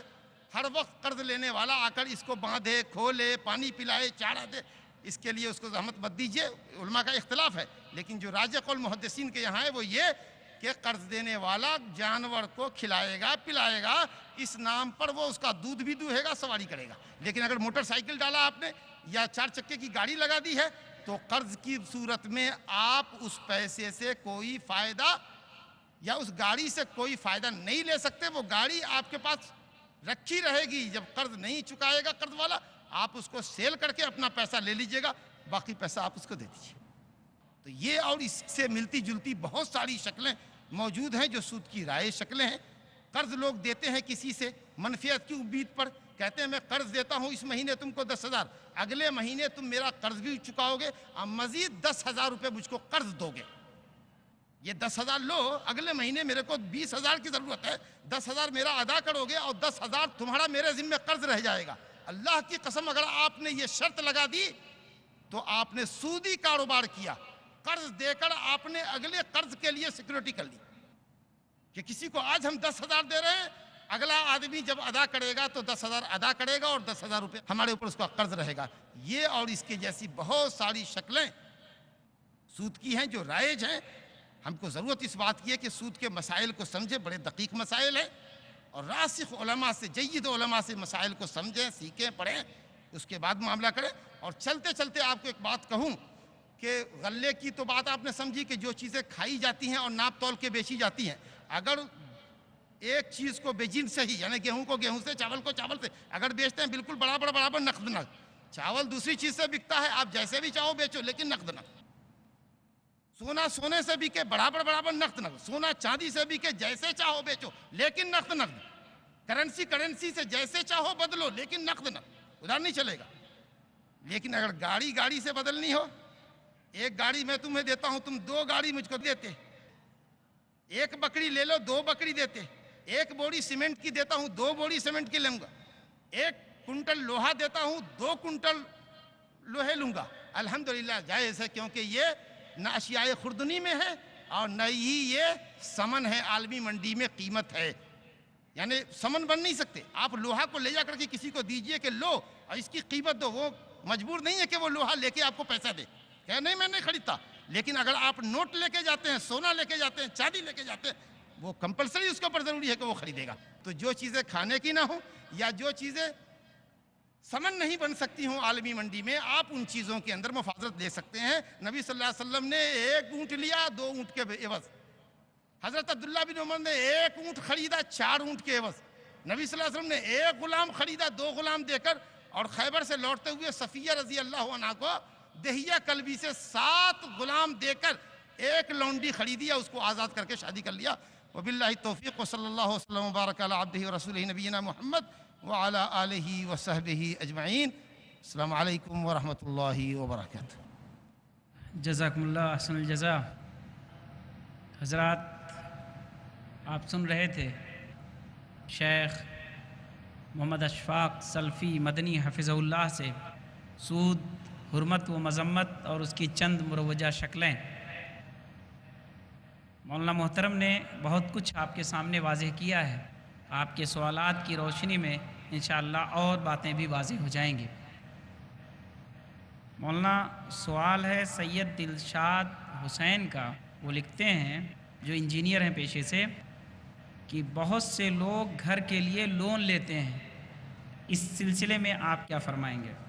بالکل واضح بات میں نے آپ سے کہی، اور اب تک کی جو باتیں ہوئی اس میں مسئلے کا حل موجود تھا کہ اگر آپ لون لیتے ہیں، قرض لیتے ہیں منافع پر، 10 لاکھ روپے لیا 2% سود کے اوپر، کوئی نجی کمپنی دیتی ہو، بینک دیتا ہو، قرض منافع پر لینا سود ہے اور یہ حرام ہے۔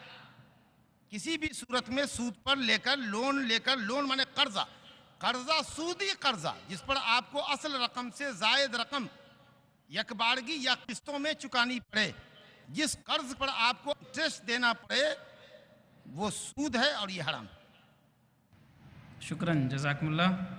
ایڈوکیٹ اکبر صدیقی BA LLB، وہ لکھتے ہیں کہ ایک تاجر باہر ممالک میں کاروبار کرنے کے لیے بینک کے ذریعے لین دین کرتا ہے جو کاروبار کے لیے ضروری ہے، اور بینک ان سے سود لیتا ہے، تو کیا ایسا کاروبار جس میں مجبوراً سود دینا پڑے وہ جائز ہے؟ میں سمجھتا ہوں کہ اس صورت میں وہ بینک سود نہیں لیتا ہے بلکہ وہ سروس چارج لیتا ہے۔ آپ کی منی کو ٹرانسفر کرتا ہے یہاں سے امریکہ یا لندن جہاں آپ منگوا رہے ہیں، تو وہ سروس چارج آپ سے لیتے ہیں، یا جو بھی ان کا ٹرم کنڈیشن ہو۔ اگر پوزیشن یہی ہے کہ آپ منی ٹرانسفر ہی کرنے پر بینک کے ذریعے ہی مجبور ہیں، ساتھ نہیں لے جا سکتے، چاہے وائٹ منی بھی ساتھ نہیں لے جا سکتے، تو الضرورات تبیح المحظورات، جائز ہے۔ شکراً، جزاکم اللہ۔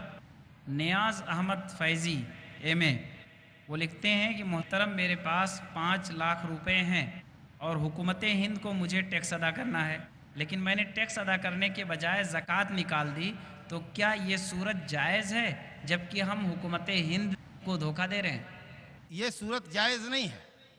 زکوٰۃ آپ پر اسلام کا حق ہے، وہ تو آپ دیجئے ہی۔ ٹیکس کی چوری بھی جائز نہیں، ملک کے وفادار رہیے، ٹیکس جائز طریقے سے دیجئے۔ میں ٹیکس کی چوری کو اسلامی نقطہ نظر سے جائز نہیں ٹھہرا سکتا۔ جلال الدین خان یہ لکھتے ہیں کہ حضرت ہمارا سوال یہ ہے کہ لائف انشورنس یا فکس ڈپازٹ جائز ہے یا ناجائز؟ یہ سوال لائف انشورنس کے تعلق سے ہوا۔ لائف انشورنس جائز نہیں ہے، یہ جوا بھی ہے اور سود بھی ہے۔ تفصیل میں جاننے کا موقع نہیں ہے۔ جو لائف انشورنس کرتا ہے وہ جواری بھی ہے، سود خور بھی ہے۔ 15 سال کی لائف انشورنس کرتا ہے، کیا گارنٹی ہے وہ 15 منٹ جیے گا کہ نہیں جیے گا؟ روپے اس نے ایک قسط جمع کیے ہیں، 5 لاکھ روپے اس نے مفت میں اس کے بچوں نے حاصل کر لیا، اور 15 سال اگر وہ زندہ رہا اور اس نے پریمیم جمع کیے، یہ کمپنیاں جو ہیں انشورنس کی، اس نے آپ جیسے لوگوں کے پیسے کو انویسٹ کیا، سود پہ لگایا، بلڈنگ میں لگایا، ادھر دیا ادھر دیا، اور جو ان کے منافع آئے سود کے، اس کا کچھ حصہ اس نے آپ کو دے کر آپ کی رقم کو ڈبل کر دیا۔ تو یہ جوا بھی ہے اور سود بھی ہے، دھوکہ بھی۔ جی جزاکم اللہ۔ شیخ شکیل احمد جو ممبرا کے رہنے والے ہیں، وہ لکھتے ہیں کہ کچھ لوگ دارالحرب کا حوالہ دے کر یہ کہتے ہیں کہ چونکہ ہم دارالحرب میں ہیں اس لیے سود جائز ہے۔ الحمدللہ اسلام کا حکم، چاہے آپ دارالاسلام میں ہوں کہ دارالکفر میں ہوں، دارالحرب انہوں نے استعمال کیا ہے۔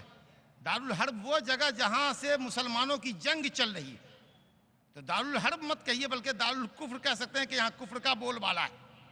لیکن اسلام میں جو چیزیں حرام ہیں وہ ایک مسلمان کے لیے ہر جگہ حرام ہے۔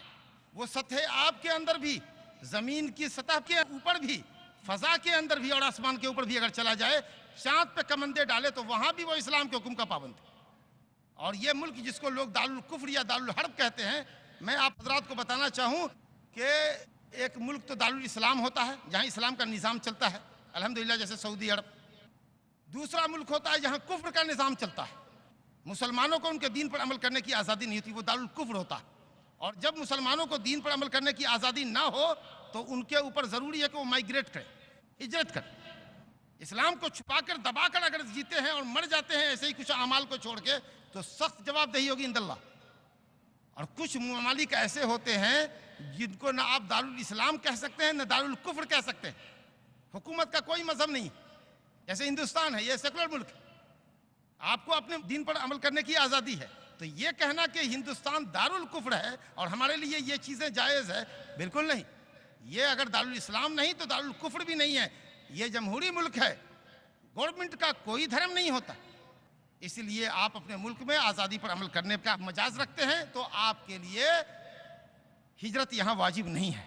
بہرحال خلاصہ یہ ہے کہ جہاں بھی آپ ہوں، اسلامی ملک میں ہوں کہ دارالکفر میں ہوں کہ دارالحرب میں ہوں یا جمہوری ملک میں ہوں، آپ بحیثیت مسلمان ہر جگہ اسلامی تعلیمات کو بجا لانے کے مکلف ہیں۔ شکراً، جزاکم اللہ۔ ایک بہن ہے فاطمہ، جو عالمہ ہیں، وہ لکھتی ہیں کہ میرا سوال ہے کہ بینک سے جو زائد پیسے ملے اسے کسی غریب لڑکی کی شادی میں دینا بہتر ہے یا بینک سے نہ لینا بہتر ہے؟ قرآن و حدیث کی روشنی میں بتلائیں۔ دور نبوی میں، دور صحابہ میں کوئی ایسا بینک تھا ہی نہیں جہاں پیسے جمع کیے گئے ہوں اور فاضل رقم ملی ہو تو صحابہ نے سوال پوچھا ہو کہ اب اس زائد رقم کا، انٹرسٹ کی رقم کا کیا کریں۔ تو مسئلہ اب صرف یہ ہے کہ علماء کا اس مسئلے میں اجتہاد ہے کہ وہ رقم تو سود ہے، اس کو لیں کہ چھوڑیں۔ تو کچھ علماء نے کہا یا ایھا الذین آمنوا اتقوا اللہ وذروا ما بقی من الربا، جو سودی معاملہ ہے وہ اس کو چھوڑو، کہا بینک کو چھوڑو۔ اب کچھ لوگ یہ کہتے کہ وہ بینک غلط کام میں استعمال کرے گا، دوسرے کچھ ٹیررسٹ کو دے دے گا، دوسرے کچھ مذہبی کٹر پنتھیوں کو دے دے گا، میں کھل کے نہیں بات کرتا ہوں آپ سے، آپ اشارے کی زبان سمجھیے، دوسرے کچھ لوگوں کو دے دے گا جو اسلام کے خلاف اس روپے کا استعمال کریں گے، پرواہ نہیں۔ 1 کروڑ روپے چھوٹ جاتا ہے تو کتنے ہی کروڑوں کروڑ روپے اسلام کی مخالفت میں بھی صرف ہو رہے ہیں، وہی ہوگا جو اللہ چاہے گا۔ تو ایک نظریہ یہ ہے کہ نہیں، اس سے کوئی بھی فرق نہیں پڑتا کہ وہ اس کو مسلمانوں کے حق میں استعمال کریں گے بینک والے یا خلاف میں استعمال کریں گے، ان روپوں کو چھوڑو۔ علامہ محمد بن صالح العثیمین رحمۃ اللہ علیہ اسی کی حمایت کرتے تھے۔ شکراً، جزاکم اللہ۔ ارشد صاحب ہیں، وہ سوال کرتے ہیں اگر آپ مارکیٹ سے کوئی چیز کیش خریدتے ہیں تو مان لیجئے کہ 100 روپے میں ہے، اور اگر اسی چیز کو ادھار خریدتے ہیں تو 110 روپے میں ہے، تو کیا یہ 10 روپے سود میں شمار ہوں گے؟ یہ بہت اچھا سوال ہے، یہ میں اپنے گفتگو کے دوران لانا چاہتا تھا لیکن وقت کی قلت تھی، آپ نے محسوس بھی کیا۔ ایک شے کی قیمت، اگر آپ خریدار ہیں، جاتے ہیں دکاندار کے پاس، وہ کہتا ہے کہ میاں یہ گاڑی کیش لوگے تو 4 لاکھ روپے، اگر 1 سال کی 12 قسطوں میں ہم اس روپے کو ڈیوائڈ کرتے ہیں تو 4.5 لاکھ روپے آپ کو دینے پڑیں گے 12 قسطوں میں۔ کمپنی، اگر جو گاڑی کی کمپنی ہے، فائنانسر کی بات نہیں کر رہا ہوں، خلط مبحث مت کیجیے گا، اگر وہ گاڑی کی کمپنی آپ کو کہتی ہے، 2 آپشن ہے، اگر آپ کہتے ہیں ٹھیک ہے میں ادھار لوں گا، 4.5 لاکھ روپے قسطوں میں آپ کو سال میں ادا کر دوں گا، جائز ہے انشاءاللہ۔ جمہور علماء اسلام کے نزدیک جائز ہے کہ سامان والا نقد قیمت کچھ رکھے، ادھار قیمت کچھ رکھے، یہ جائز ہے، اس نے آپ کو مہلت دی ہے، اس کے عوض وہ پیسے لے رہا ہے۔ لیکن اگر فائنانسر یہ کہتا ہے، گاڑی کی کمپنی کو فائنانسر ادا کر دیتا، گاڑی آپ لے آتے، چاہے گاڑی آپ کے نام سے ہو کہ فائنانسر کے نام سے ہو، پیمنٹ کے بعد وہ آپ کے نام کاغذ کی تحویل کرے گا اور فائنانسر روپے کیش ادا کر دیتا ہے اور اس روپے پر آپ سے وہ قسطوں میں لیتا ہے تو وہ سود ہوگا۔ ڈائریکٹ کمپنی ہم سے بات کرے، یا یہ لوگ فائنانس کرتے ہیں، ہم ان کو مشورہ یہ دیتے ہیں کہ آپ کیوں نہیں گاڑیوں کا شو روم کھول لیتے، کمپنیوں سے 150 گاڑیاں لے لیجئے اور جب ہم آپ کے پاس جائیں تو بجائے اس کے کہ آپ میرا فائنانس کیجئے، آپ بائر بن جائیے اور ہم خریدار بن جائیں، اور اگر ہم ادھار لیتے ہیں 4.5 لاکھ میں تو لیں گے، اور اگر کیش پیمنٹ دیتے ہیں تو 4 لاکھ میں ہم لیں گے، مسئلے کا حل ہے۔ لیکن یہ کہ ہم کمپنی سے مال لے آئے، آپ نے پیسہ چکا دیا کیش، اور اس پیسے پر آپ مجھ سے منافع لے رہے ہیں، جو فائنانسر کرتے ہیں، کمپنیاں کرتی ہوں یا انڈیویجولی ذاتی طور پر کوئی ایسا فائنانسر ہو، یہ شکل جائز نہیں ہے۔ لیکن بائے کے پاس، دکاندار کے پاس جائیں اور وہ یہ کہے کہ اس مائک کی قیمت نقد 100 روپے کی ہے، 1 مہینہ کے ادھار کے واسطے آپ لیتے 110 پیمنٹ کرنا پڑے گا، اور مجلس اٹھنے سے پہلے کوئی ایک رقم پر آپ کا اتفاق بائے سے ہو جاتا ہے، تو جماہیر امت محمدیہ کے نزدیک جمہور علماء اسلام نے اس کو جائز کیا ہے، اور اس مسئلے کو حافظ ابن حجر عسقلانی رحمۃ اللہ علیہ نے فتح الباری میں ٹچ کیا ہے۔ جزاکم اللہ، احسن الجزا۔ عطیہ اللہ صاحب ساکیناکا سے سوال کرتے ہیں کہ مکرمی جناب مولانا اشفاق صاحب السلام علیکم ورحمۃ اللہ وبرکاتہ۔ محترم، ممبئی میں بہت سارے لوگوں کا کاروبار گاڑیوں کا ہے اور گاڑی کا انشورنس بھرے بغیر چلا نہیں سکتے، تو کیا گاڑیوں کا انشورنس یا تجارتی کاروبار کا انشورنس یا لائف انشورنس کرانا درست ہے؟ جبکہ آج ہندوستان میں فرقہ وارانہ فسادات عام ہوتے جا رہے ہیں، مسلمانوں کی جان و مال محفوظ نہیں ہے۔ ان تمام چیزوں کے باوجود بھی نہ جان کا انشورنس کرا سکتے ہیں نہ مال کا انشورنس کرا سکتے ہیں۔ ہماری جان اور مال کا محافظ اللہ ہے۔ کتنے ہی بندے آپ کو ایسے ملیں گے جنہوں نے اپنی جان کا انشورنس نہیں کرایا ہوا ہے۔ اللہ نے اگر فساد کی نظر کر دیا، فساد میں ہم کو مروا دیا تو اس کی مرضی، اس لیے جائز نہیں ہے، یہ وجہ نہیں بنے گی۔ لیکن اگر آپ نے یہ سوال کیا کہ ہم اپنی گاڑی ڈرائیو نہیں کر سکتے، سڑک پر لے کر نہیں چل سکتے جب تک وہ انشورڈ نہ ہو، تو آپ کے لیے مجبوری ہے قانونی ملک کی، تو آپ انشورڈ کروا لیجئے۔ فاتقوا اللہ ما استطعتم، جس ملک میں جہاں کہیں بھی رہو، جس حد تک اللہ رب العالمین کے حکموں پر عمل کرنا ممکن ہو عمل کر لو۔ شکریہ، جزاکم اللہ۔ یوسف کھتری صاحب جو بیکام ہیں وہ پوچھتے ہیں کہ کیا شیئر مارکیٹ میں پیسہ لگانا جائز ہے، کیونکہ آج ہندوستان میں کوئی کمپنی بھی بغیر سود کے نہیں چل رہی ہے۔ یہ شیئرز کا مسئلہ تھا، میں نے سوچا کہ آپ سود پر بحث کریں گے، شیئر کا ایک الگ معاملہ ہے، اور جب تک کسی بھی کمپنی کا آپ شیئر خریدتے ہیں اس کا ٹرم کنڈیشن نہیں بتاتے، اس وقت تک میں نہیں سمجھتا ہوں کہ میں کیا، مجھ سے بڑے عالم بھی اور ہمارے اساتذہ کرام بھی بہت معقول حد تک آپ کو جواب نہیں دیں گے۔ بیسیکلی آپ یہ سمجھیے کہ جس کمپنی میں آپ پیسہ لگا رہے ہیں، استثماری کمپنی ہے، وہاں سے منافع ملتے ہیں، اگر وہ سود سے بلانگ کرتی ہے، بینک میں روپے ڈالتی ہے، سود پہ بینک کو پیسہ دیتی ہے، یا بینک سے یا بڑے کاروباریوں سے پیسے بھی لے کر سود پہ اس میں داخل کرتی ہے، تو جائز نہیں۔ لیکن وہ کاروبار کرتی ہے اپنے شیئرز ہولڈر کے پیسے سے لے کر، لیکن روپے کا جمع کرنا، روپے کا نکالنا بینک کے ذریعے ہی ہوتا ہے، سود ثانوی درجے میں آتا ہے۔ جیسے ہم اپنی سیو منی کو بھی اگر گھر میں نہیں سیو کر سکتے تو مجبوراً ہم سیونگ اکاؤنٹ میں جاتے ہیں، وہاں کچھ پیسے مل جاتے ہیں۔ اگر یہ صورتحال ہے تب تو ٹھیک ہے، آپ شیئر میں پیسہ لگائیے۔ لیکن اگر وہ کمپنی سود پہ پیسے لگاتی ہو، انویسٹ کرتی ہو، یا کسی انویسٹ کرنے والے سے پیسے لیتی ہو کاروبار کو بڑھانے کے لیے، اگر وہ بیسڈ ہے سود پر، کاروبار اس کا بنیادی طور پر سود ہے، تو ضابطہ یہی ہے کہ آپ ایسا سودی کاروبار نہ کیجئے۔ اس کے لیے سب سے اچھی شکل ہے کہ مسلمان اس پر دھیان دیں۔ کچھ ہمارے دوستوں نے ایسا کیا بھی ہے، آپ 10-5 مل کر کے پیسے والے، آپ مزاربت کیوں نہیں کرتے؟ 10 آدمی مل کر کے مکان بنائیے، پراپرٹی ڈیلنگ کیجئے، 10 لاکھ روپے کی شے لے لیا، انشاءاللہ وہ 15 لاکھ میں بکتی، 20 لاکھ میں بکتی ہے۔ اس کے اندر عملہ رکھیں، آپ کاروبار کرنے والے کو رکھیں جو صاحب کی ڈیلنگ کرتا ہو آپ کی، اور جب منافع آئے تو آپ اپنے شیئرز کے حساب سے منافع لے لیں، نقصان میں سب لوگ برابر ہو جائیں، اور اللہ نہ کرے اگر پوری رقم ڈوب جائے تو سب برداشت کر لیجیے۔ تو اگر یہ مزاربت کا کام اگر ہم لوگ کرنا شروع کر دیں، الحمدللہ سودی معاملہ سے بہت حد تک یا کلی طور پر ہم نجات پا جائیں گے۔ اور میں تو یہ اپنے نجی بھی مجلسوں میں اور اسٹیج سے بھی کہتا ہوں کہ حکومت ہند کو بھی چاہیے کہ وہ اسلامی ونڈوز کھولے۔ دوسرے ممالک کے اندر جہاں سودی ونڈوز ہیں وہاں اسلامی طور پر بھی کاروبار کرنے کے لیے ونڈوز بانٹی ہے، اور ماشاءاللہ اسلامی ونڈوز سے جتنا منافع آ رہا ہے شاید سود پر انویسٹ کرنے والوں کو وہ منافع نہیں آ رہے ہیں، یا بینک کو اتنا خرچ نہیں مل رہا ہے، اتنا فائدہ نہیں حاصل ہو رہا ہے جو اسلامی ونڈوز سے ان کو حاصل ہو رہا ہے۔ اس سلسلے میں کچھ دوستوں نے بتایا کہ کوششیں ہو رہی ہیں، اللہ کرے کہ حکومت ہند بھی اس بات کو سمجھے کہ صاحب لوگ سود کی مانیت کی وجہ سے مسلمان بہت سارا پیسہ انویسٹ نہیں کرنا چاہتے ہیں۔ اگر ملک کی ترقی چاہتے ہیں تو اس طرح کے اسلامی ونڈوز اس ملک میں کھلنے چاہیے تاکہ ہم اپنا پیسہ شرعی ضابطے کے مطابق وہاں لگا سکیں۔ وباللہ التوفیق۔ جزاکم اللہ حسن الجزا۔ عبدالعزیز انصاری صاحب جو ابھی انٹر کے طالب علم ہے وہ لکھتے ہیں کہ اگر اولاد کے بتانے اور سود کی وعیدیں بیان کرنے کے باوجود والدین گروی رکھی ہوئی چیز کا سود ادا کریں تو اولاد کیا کرے؟ کیا ان سے تعلقات توڑ لے؟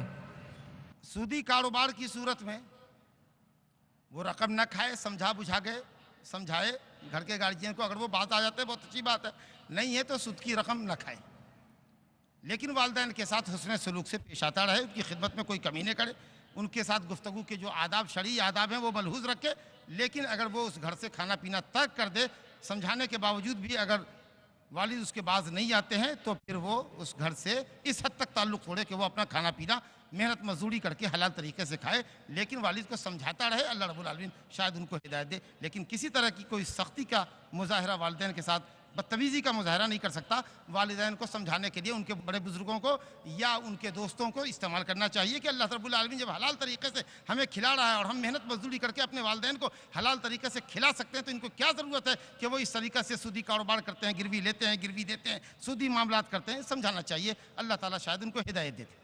ایک سوال ہے کہ سود اسلام میں حرام ہونے کے باوجود ہمارے معاشرے میں عام ہے، تو اگر کوئی شخص ہمیں دعوت پر بلائے یا ہم کسی کے یہاں ملاقات کے لیے جائیں اور وہ کچھ کھانے پینے کو پیش کرے تو کیا ہم اس کی دی ہوئی چیز کو کھا سکتے ہیں؟ اور اگر نہیں کھائیں تو کیسے انکار کریں؟ کھا سکتے ہیں. اور اگر ان کے بیوپار میں کچھ آمدنی کا ذریعہ حلال بھی ہے اور کچھ حرام بھی ہے تو کوئی حرج نہیں. ہو سکتا ہے کہ وہ آپ کو حلال ذریعے سے کھلاتا ہو، حرام نہیں کھلاتا ہو. اور دلیل مدینے میں یہودیوں کا کاروبار ہی، جیسا کہ میں نے عرض کیا آپ سے کہ یہودی دنیا کی پہلی قوم ہے جس نے سود کو رواج دیا. مدینہ میں یہودی تھے، نبی صلی اللہ علیہ وسلم کی دعوت کی. خیبر میں یہود نے دعوت کی. مشرکین کا کاروبار سودی کاروبار تھا، لیکن نبی صلی اللہ علیہ وسلم نے ان کی دعوت قبول کی. تو اگر سودی لین دین بھی کوئی کرتا ہے، آپ کو دعوت دیتا ہے، تو آپ اس کی دعوت میں جا سکتے ہیں، مگر اس کو سمجھائیے کہ تم مسلمان ہو، تمہارے لیے یہ عمل حرام ہے، چھوڑو، باز آؤ. اور اگر تم اس سے باز نہیں آئے تو آئندہ میں تمہاری دعوت میں شریک نہیں ہوں گا. تو ایک مرتبہ تنبیہ کر دیجئے، اتمام حجت کر دیجئے، اس کے بعد آپ ایسے سود خور کے ساتھ تعاون نہ کریں. علیحدہ رہیں تو یہ بہتر ہے. شکریہ، جزاکم اللہ. ہماری ایک بہن نازنین HSC وہ کہتی ہیں کہ ہمارے گھر میں جو سامان سود سے لے چکے ہیں اب ہم اسے کیا کریں؟ اس کا استعمال کریں یا اسے ضائع کریں؟ استعمال کریں، لیکن آئندہ اس طرح کی کوئی حرکت رہو. یا ایھا الذین آمنوا اتقوا اللہ وذروا ما بقی من الربا ان کنتم مؤمنین.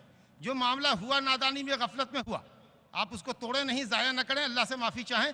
آئندہ کسی طرح کا کوئی معاملہ سود پر نہ کریں یا سودی کاروبار کے ذریعے کوئی مال اپنے گھر میں نہ لائیں.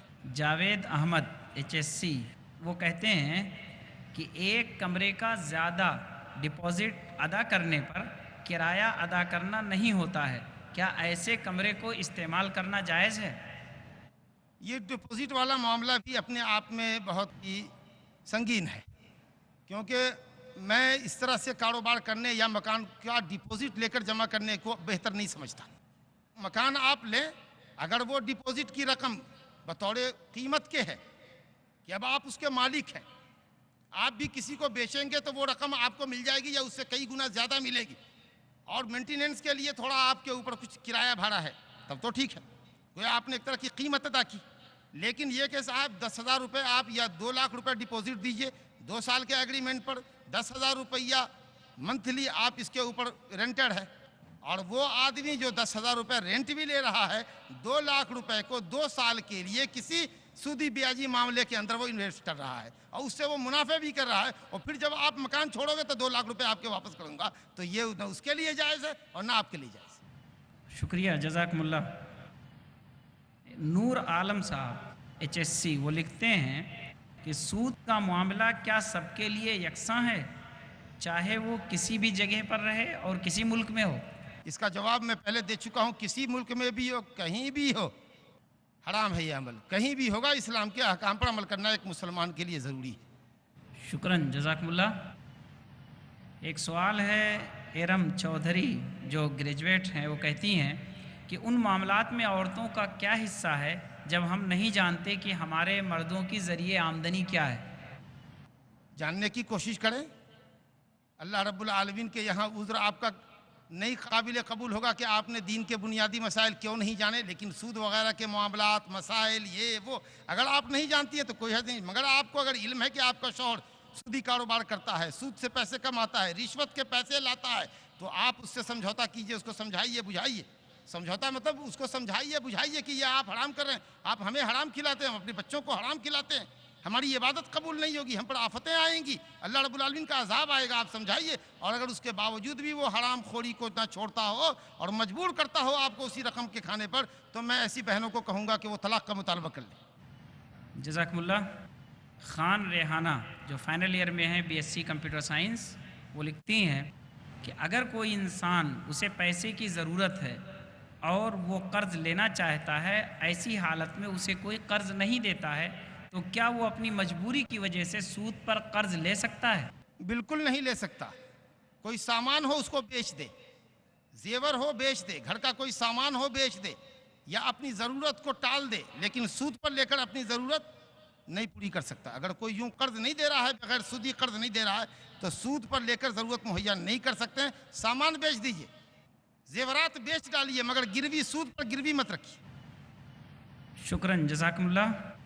ایک سوال ہے اکبر صاحب کا، وہ کہتے ہیں کہ ہندوستان میں غیر سودی بہت سارے بینک قائم ہوئے، مثلاً الفلاح، الفضل اور اس کے علاوہ دوسرے ملکوں میں بھی، لیکن اکثر بند ہو گئے، تو کیا آئندہ اس تجربے کے کرنے میں خطرہ نہیں ہے؟ میں نہیں جانتا کہ وہ کیوں بند ہو گئے، لیکن یہ تجربہ 1000 مرتبہ کرنے کی ضرورت پڑے تو مسلمان کرے اور اپنے تجارت کو، اپنے معاملات کو، اپنے کاروبار کو شریعت اسلامیہ کے مطابق انجام دے۔ یہی اس سے مطلوب ہے، اور وہ اس کا شریعت پر پابند ہونے کا، شریعت پر عمل کرنے کا وہ مکلف۔ جزاکم اللہ۔ ڈاکٹر جمیل اختر صاحب جو بی ایم ایس ہیں، پونے میں پریکٹس کرتے ہیں، وہ لکھتے ہیں کہ دور حاضر میں چاہے وہ ہاؤسنگ کا مسئلہ ہو، صحت ڈپارٹمنٹ کا مسئلہ ہو یا بینک فائننس کا مسئلہ ہو، یہ سب گراہک ای ایم آئی کے نام پر بینک کو زندگی بھر قسط ادا کرتے رہتے ہیں۔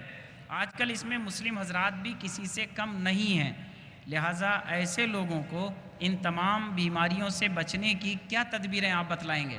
اللہ رب العالمین کے احکام پر غور کریں، اللہ کا تقوی اختیار کریں۔ واتقوا یوما ترجعون فیہ الی اللہ، جو نصیحت اللہ نے کی ہے کہ اللہ سے ڈرو، قیامت سے ڈرو، جواب دہی کا احساس پیدا کرو جس دن اللہ کے پاس پلٹو گے۔ واتقوا یوما ترجعون فیہ الی اللہ ثم توفی کل نفس ما کسبت وہم لا یظلمون، اور ہر شخص کو اس کے عملوں کا پورا ناپ تول کر کے بدلہ ملے گا۔ تو اللہ کا خوف، اس کی عقاب کا خوف، آخرت کی جواب دہی کا احساس ہی انسان کو بچا سکتا ہے۔